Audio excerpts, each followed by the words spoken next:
তারপর আমরা এখানে পড়বো 5 বাইবেল বলছে 4 বলছে দুর্দশা মে পড়া হওয়া সমঝা। এমন প্রভু যিশু তাকে এমন ধাক্কা মেরে তিনি পড়েছিলেন, লোক ভাবছিল হয়তো তিনি কত পাপ করেছেন, কিন্তু বাইবেল বলছে ও কোনো কিছুই করেনি। যেখানে তুমি কাঁচার খেতে সেই জায়গাটায় প্রভু নিজে কাঁচার খাচ্ছে, তিনি নিজে কাঁচার খেয়েছেন। এক বাপ তার সন্তানকে কিভাবে চলতে শেখায়, তার সন্তানকে কি সে তার পেছু পেছু চলতে শেখায় না সামনে সামনে চলতে শেখায়? ঠিক সেভাবে বহু বছর আগে যখন আমরা পাপে পরিপূর্ণ ছিলাম, ঈশ্বরের সেই সময় আমাদের পিছুতে ছিলেন। হালেলুয়া। আর এখনো পর্যন্ত সেই ঈশ্বর আপনার পিছনে দাঁড়িয়ে আছেন, আপনার সামনে না। উনি আপনার পেছনে দাঁড়িয়ে আছেন। উনি আপনাকে সমস্ত কাজের মতো উনি আপনাকে ফার্স্ট দেখতে চান, 1 নম্বরে দেখতে চান, ভালো দেখতে চান। পুরো কাজের মধ্যে উনি আপনাকে ফেল দেখতে চান না। এই জন্য প্লিজ দয়া করে যখন আপনি ক্রস দেখবেন, উপরের চোখ দিয়ে আপনি ক্রস দেখবেন না, উপরের চোখ দিয়ে আপনি ক্রস দেখবেন না। যখনই আপনি ক্রস নিয়ে কোনো কিছু আলোচনা বা যিশুর নামে হবে, আপনি নম্রভাবে করবেন। কতক্ষণ ফাস্টিং এর মধ্যে ঈশ্বর আমায় শিখিয়েছে, রিয়েলি উনি কত ভালোবেসেছেন মানুষকে।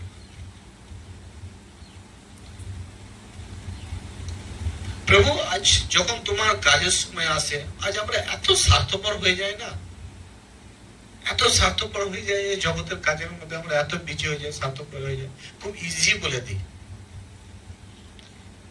প্রভু বলছে একটা পাপ আমি তোর জন্য ছাড়িনি, তুই যেন কমপ্লিটলি ভালো হোস, কমপ্লিটলি যেন তুই ভালো থাকিস। আর যদি সেই ঈশ্বরের আরাধনা আপনি হৃদয় দিয়ে করতে পারছেন না, এই জীবনে কোনো দাম নেই। ফালতু আপনি মন্ডলে এসে টাকা দিচ্ছেন, দাদা সোনা দিচ্ছেন, আপনি ফালতু চলবে। কোনদিন ক্রসকে আপনি সাধারণ চোখে দেখবেন না। আমি এই জন্য আপনাদের কাছে ডিপলি আমি প্রচার করতে পারি না, আমার চোখ দিয়ে জল চলে আসে। গভীর ভাবে আমি প্রচার করতে গেলে আমার চোখ দিয়ে জল পড়ে আসে।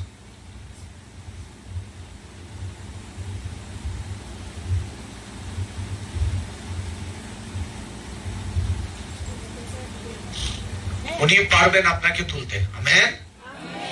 প্রভু যীশু খ্রিস্টকে ভালোভাবে নেবে, কোনো কিছু সহজভাবে নেবে, সহজভাবে নেবে। আজ আমরা যখন একটা পাপ করি, ভুল করি, মানুষ শুধু আপনার কখন প্রতিশোধ নেবে সেই জন্য আপনার পেছু নিয়ে থাকে। কখন আমি এর প্রতিশোধ নেবো, কখন আমি একে ছোট করব, কখন আমি একে অপমান করব, কখন আমি এর বাড়ি বাড়ির সমস্ত জিনিসকে আমি নষ্ট করব, এইসব বিষয়ে আপনার পেছুতে লেগে থাকে প্রতিশোধ নেওয়ার জন্য। কিন্তু সেই ঈশ্বর, সে আপনি তাকে কাঁটা দিচ্ছেন, সে আপনাকে গোলাপ দিচ্ছে। আপনি তাকে ঘৃণা করছেন, সে তার হাত বাড়িয়ে দিচ্ছে। Praise the Lord.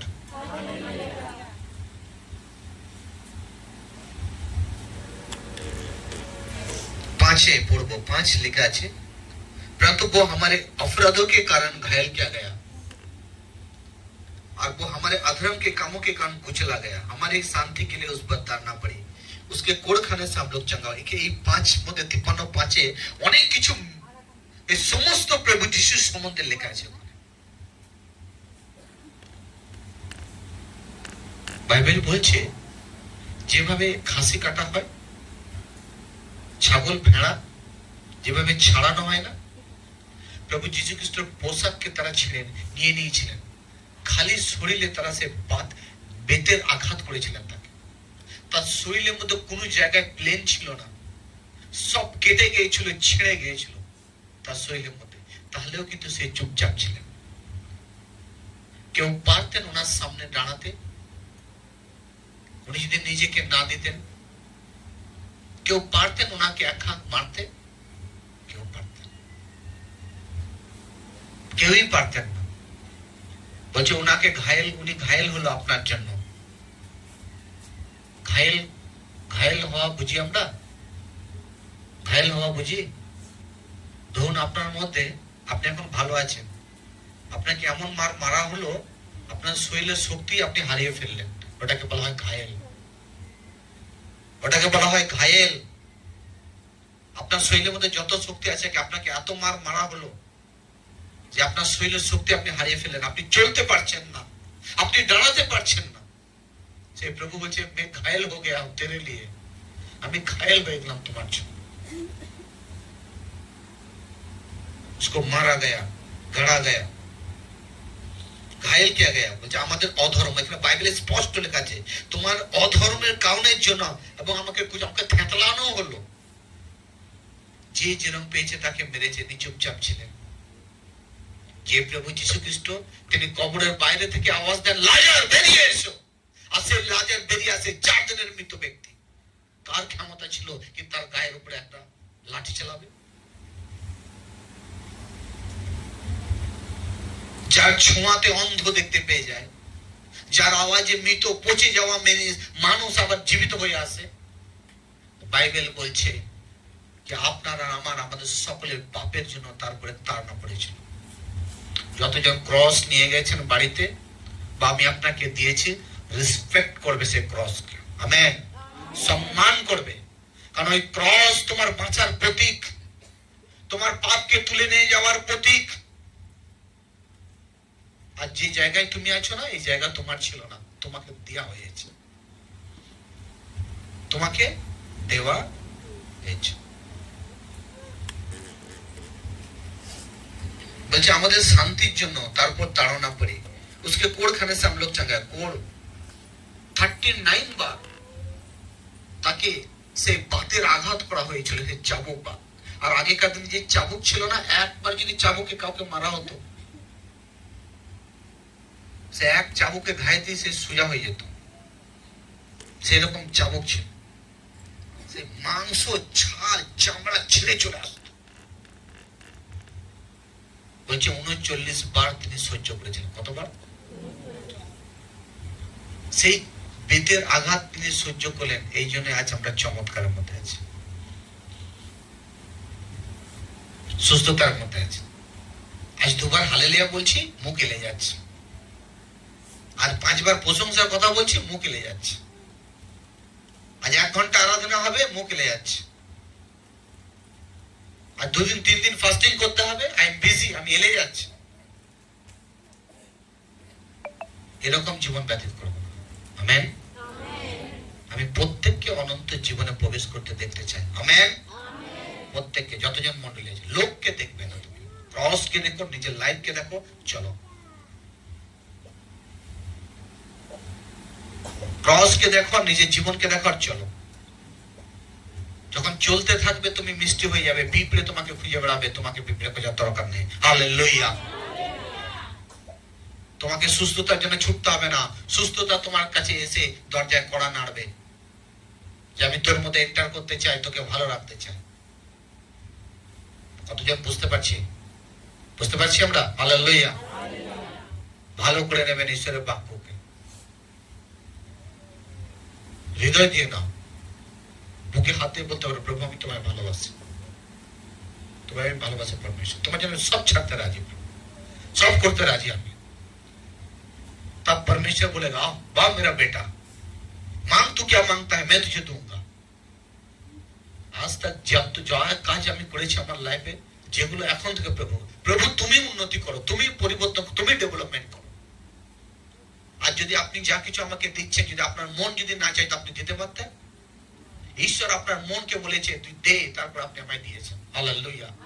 ঈশ্বর যদি আপনার হৃদয়কে কঠোর করে দেবে, আপনি দিতে পারবেন না। ঈশ্বর আপনার হৃদয়ে কাজ করেছে, কারণ সকলের মনের মালিক হচ্ছে প্রভু যীশু খ্রিস্ট, সকলের হৃদয়ের মালিক হচ্ছে প্রভু যীশু খ্রিস্ট। তাহলে উনি আমাদের পাপের জন্য, অধর্মের জন্য তাকে ঘায়েল করা হলো, তাকে মারা হলো, তাকে ধাক্কা দেওয়া হলো। আপনি কটা ধাক্কা সহ্য করতে পারবেন? আপনার গ্রামের লোকই যদি আপনাকে 2 বার ধাক্কা দেবে, আপনি সহ্য করতে পারবেন? পারবেন না। কিন্তু ভাবুন, সেই রাজ্যের লোকের সামনে প্রভু যীশু খ্রিস্টকে একবার এদিকে, একবার ওইদিকে, একবার সামনে দিকে, একবার পেছন দিকে তাকে ধাক্কা মারতে মারতে নিয়ে যায়। তাহলেও সেই প্রভু চুপচাপ থাকে, যাতে তার ছেলেরা, তার সন্তানরা যাতে ভালো থাকে, যাতে জীবিত থাকে। চুপচাপ থাকলেন, তিনি কিছুই বললেন না। এই জন্যই তো বললাম ও মসিহা, ভালোবাসায় পরিপূর্ণ। সব জায়গাতেই আপনি প্রভুর ভালোবাসা পাবেন, সব জায়গাতে। আর খ্রিস্টের লোকেরা যারা খ্রিস্টকে মানে আজ, তাদের হৃদয় আজ ভালোবাসাতে পরিপূর্ণ। এক সময় দেখুন আপনার হৃদয় কিরকম ছিল, আর আজ আপনার হৃদয় কিরকম পাল্টে গেছে। কে পাল্টেছে? আপনি। ঈশ্বর আপনার হৃদয়কে পাল্টেছে, আপনার চিন্তাকে পাল্টেছে, আপনার মেন্টালিটিকে পাল্টেছে। ঈশ্বর আজ আপনাকে পরিবর্তন করেছেন, আপনি হননি। তার রক্ত আপনাকে পরিবর্তন করেছে, তার ভালোবাসা আপনাকে পরিবর্তন করেছে, তার অনুগ্রহ আপনাকে পরিবর্তন করেছে, আপনাকে দাঁড় করিয়ে রেখেছে, আপনাকে টিকিয়ে রেখেছে। আপনার শরীরে ভালো বস্ত্র দিয়েছে কে? প্রভু যীশু খ্রিস্ট। আপনার মান সম্মানকে ধরে রেখেছে কে? প্রভু যীশু খ্রিস্ট।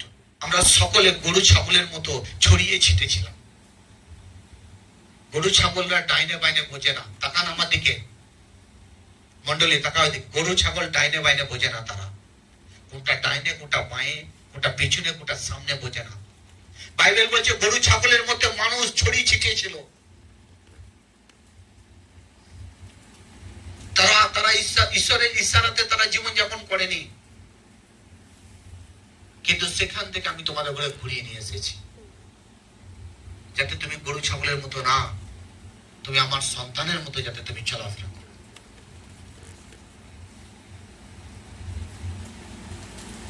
সব আমরা ছড়িয়ে ছিটিয়েছিলাম, লাইফ আমরা ছড়িয়ে ছিটিয়েছিলাম, ছিল না? নানা রকমের নোংরার মধ্যে, নানা রকম কাজের মধ্যে জীবন ছিল, পোকাতে গিজগিজ করছিল লাইফ। কিন্তু আজ দেখুন, সেই প্রভু আজ আপনাকে ধুয়ে পরিষ্কার পরিচ্ছন্ন করে ফেলেছেন। বুঝতে পারছি? আমেন। আজ দেখুন আপনি নতুন চেয়ারে বসে আছেন, চেয়ারের মধ্যে কাপড় পরানো আছে। জানেন এই চেয়ারের দাম পর্যন্ত এখনো 7,000 টাকা আমি দিতে পারিনি, কিন্তু তবু এখনো ঝুলে। কিন্তু সেই লোক আমায় চাইছে না, চাইও নি এখন। আমি জানি যখন আমার কাছে হবে তখন সে চাইবে। হালেলুয়া। প্রভু তাকে কন্ট্রোল করবে। কেন আমি কিনে নিয়ে এসেছি? আপনি তো বলেননি আমি কেন? বিকজ আই লাভ ইউ, আমি তোমাদের ভালোবাসি। হালেলুয়া। কেন? কারণ তুমি আমার ঈশ্বরকে ভালোবাসো, তুমি সত্য ঈশ্বরকে ভালোবাসো বলে। এই জন্য আমি তোমাকে নতুন চেয়ারে বসাতে চাই। বুঝতে পারছি? Praise the Lord. উনি মহান,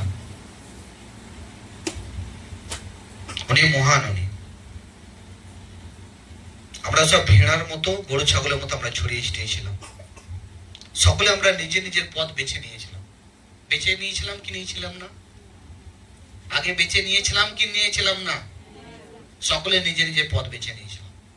এই মন যা চেয়েছে তাই করেছি, এই মন যা চেয়েছে তাই করেছি, কারো কথা শুনিনি, যা চেয়েছে তাই করেছি। কাউকে মেরেছি, কাউকে কেড়েছি, কাউকে কাঁদিয়েছি, কাউকে টিপেছি, কারো গলা টিপে ধরেছি, কাউকে অপমান করেছি, কত কিনা আমরা করেছি। কিন্তু প্রভু বলছে সে সমস্ত ধরনের নোংরা কাজ থেকে আমি তোমাকে ডেকে নিয়ে এসেছি, যাতে তুমি শেষ না হয়ে যাও, যাতে তুমি শেষ।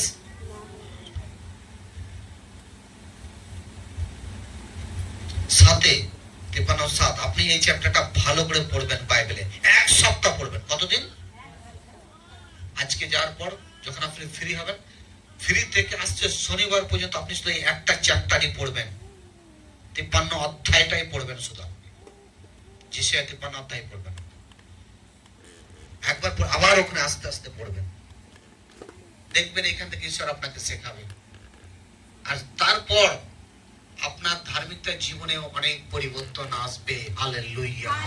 অনেক পরিবর্তন আসবে আপনার লাইফে। সাথে লেখা আছে वो सताया गया तो भी वो सहता रहा। सताया गया মানে হচ্ছে তাকে অপমান করা হলো, তাকে অপমান করা হলো, ঠাট্টা করা হলো। আজ কেউ যদি আপনাকে ঠাট্টা করে, আপনার ভালো লাগবে? লাগবে ভালো? কিন্তু এনাকে ঠাট্টা করা হলো যাতে আপনার সঙ্গে ঠাট্টা না করা হয়। হ্যালো, সেই ঠাট্টা কে নিয়ে নিলেন? প্রভু যীশু খ্রিস্ট। তারপরে লেখা আছে 8 লেখা আছে অত্যাচার करके और दोष लगाकर उसे ले गया, তাকে জোর জবরদস্তি তাকে দোষ আরোপ করে তাকে নিয়ে যাওয়া হলো। আর এই বিষয়ে কেউই কিন্তু একটাও সত্য কথাও বললেন না। আজ আপনি প্রভুতে আছেন, সত্য কথা বলবেন। আমেন। ঈশ্বর লোকদের করে সঠিক সুসমাচার দিন। সেই সময় হয়েছিল কেউ সত্য বলেনি, সবাই চুপচাপ ছিলেন, ভেবেছিলেন যে কত, অথচ তাদের মাঝখানে মৃতকে জীবিত করা হয়েছে, অন্ধকে চোখ দেওয়া হয়েছে, বোবাকে কথা বলানো হয়েছে, যাদের কানে যারা শুনতে পায়নি তাদের করে শোনার ক্ষমতা দেওয়া হয়েছে, খঞ্জকে চলানো হয়েছে। তাহলেও কিন্তু তারা চুপচাপ ছিল। কেন? তারা পাপের জীবন ব্যতীত করছিল। কিন্তু প্রভু বললেন এই মানুষ, যে মানুষকে আমি নিজের হাত দিয়ে আমি তৈরি করেছি, যারা সত্যকে জানার পর সত্য, আজও তো অনেক মানুষ আছে না, সত্যকে জানার পর সত্য বলবে না, কিন্তু অসত্যকে ঢোল পিটিয়ে পিটিয়ে বলবে। পাস্টার টুডু যদি নিন্দা করো তার পজিটিভটাও বলো, তাহলে বলবো তুমি ঠিক আছো। Hello, hallelujah. তুমি আমার পজিটিভটাও বলো আর আমার নেগেটিভটাও বলো, তাহলে বলবো হ্যাঁ তুমি ভালো বেটি, তুমি ভালো বেটা, তুমি ভালো সন্তান। যদি তুমি নেগেটিভটাই বলছো, পজিটিভ বলছো না, তাহলে কিন্তু তুমি ভালো, রাইট? হালেলুয়া। ঠিক সেভাবে আপনার জীবনকে নিয়ে কেউ যখন আপনাকে ছোট করে বা আপনার নিন্দা করে, সে যেন নিন্দা করার আগে আপনার পজিটিভটাও যেন তুলে ধরে, কেউ এই মানুষের মধ্যে এই গুণটা আছে, তাহলে তুমি তার বলো। আর যদি তুমি তার পজিটিভ বলছো না, তার ভালোটা বলছো না, যদি তুমি তার নিন্দাটা বলছো, তাহলে তুমি চুগলি করছো। হ্যালো, কি করছো? চুগলি করছো, তুমি পাপ করছো। কয় বলো পাস্টার রাজু টুডুর প্রার্থনাতে বাচ্চাও হয়েছে, বলো পাস্টার রাজু টুডুর প্রার্থনাতে ক্যান্সার ভালো হয়েছে, বলো পাস্টার রাজু টুডুর প্রার্থনাতে টিউমার ভালো হয়েছে, পাস্টার রাজুর প্রার্থনাতে যেটা হচ্ছিল না ভালো সেটা হয়েছে, প্রচার করো সেটাও, তারপরে তুমি নিন্দা, কিন্তু সেটা করছো না, তার মানে কি তুমি পাপ করছো। তুমি এখনো পর্যন্ত প্রভু যীশু খ্রিস্টের সম্বন্ধে জানো না। ইয়েস, তুমি জানো না। বুঝলাম? হালেলুয়া। কোন ব্যক্তির সম্বন্ধে কারণ নিন্দা করার আগে তার পজিটিভটাও তোমাকে দেখতে হবে, এক সাইড দেখবে না, দুদিকটাই দেখবে। দাড়ি পাল্লা একটা দিয়ে হয় না, দুদিকই থাকে। ওজনদারি দুদিকই থাকে, একটাই হয় না। যে বলো আমি একটা দিয়ে ওজন করবো, তা কিভাবে ওজন করবে? কোথায় বাটখা রাখবে আর কোথায় কি রাখবে? দুদিকটা দেখতে হবে। আমেন। তারপর লেখা আছে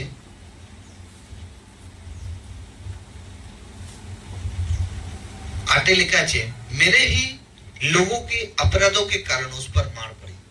যত অত্যাচার তার উপরে হয়েছিল সব তার লোকের জন্যই হয়েছিল, তাদের পাপের জন্যই হয়েছিল, কোনো অন্য লোকের জন্য। একবার প্রভুকে ক্রুশে দিলাম, আবার সেকেন্ড টাইম দেবেন? কথা বলে না।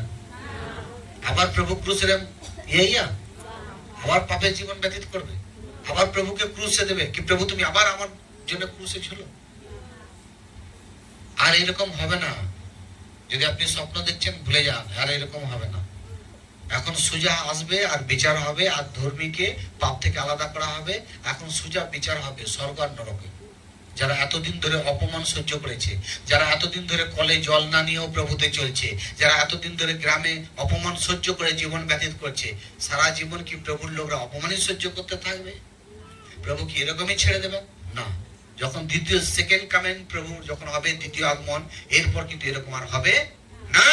এই জন্য বলছে मैं तेरे दुखों को आनंद में बदल दूंगा, আমি তোমার দুঃখকে আনন্দে আমি পাল্টে দেবো। হালেলুয়া।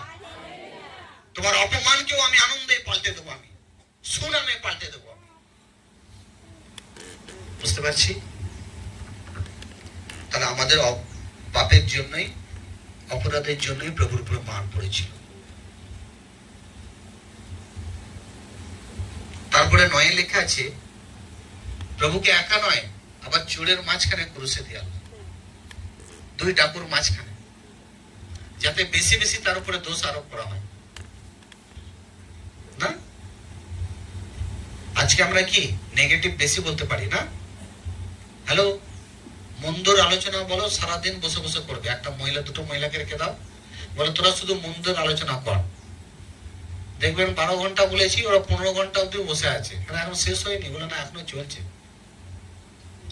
আর এখানে পজিটিভ বলো, 10 মিনিট পর বলে স্যার পারছি না। 10 মিনিটের মধ্যে আবার 5 সেকেন্ড আবার বাথরুম, 4 সেকেন্ড আবার বলে একটু এদিক ওদিক যায়। এরকম কেউ করছে? এই জন্য এবার আপনাদের সবাইয়ের কে এখন সবাই জীবন এখন মেশিন বসাতে চলেছি, উপবাসের মেশিন। ওখানে তো আমি একটু করে মুড়ি দিয়েছি আর জল দিয়েছি। এইখানেও আপনাকে শুধু এইটুকু বাটি থাকবে, শুধু সন্ধ্যেবেলা 8টার সময় আপনাকে আধ বাটি মুড়ি দেওয়া হবে আর একটুখানি জল, যাতে আপনি বেঁচে থাকেন টিকটিকির মতো। আর আপনাকে কিছুই দেওয়া হবে না। অনেকজন বলছে স্যার আমার জীবন থেকে এই নেশা যাচ্ছে না, ওই নেশা যাচ্ছে না। দেখছি তোমার জীবন থেকে যায় কিনা যায়। কোন সার্ফের দ্বারা, কোন সাবুনের দ্বারা, কোন ধুকি সাবুনের দ্বারা কোন ময়লা যাবে না, উপবাসের দ্বারা যাবে। আমেন। উপবাসের দ্বারা যাবে। উপবাস করলে সব চলে যাবে জীবন থেকে, পরিষ্কার হয়ে যাবে। চুগলি কাকে বলে তুমি ভুলে যাবে, নিন্দা পরচর্চা কাকে বলে, পরচর্চা তুমি ভুলে যাবে।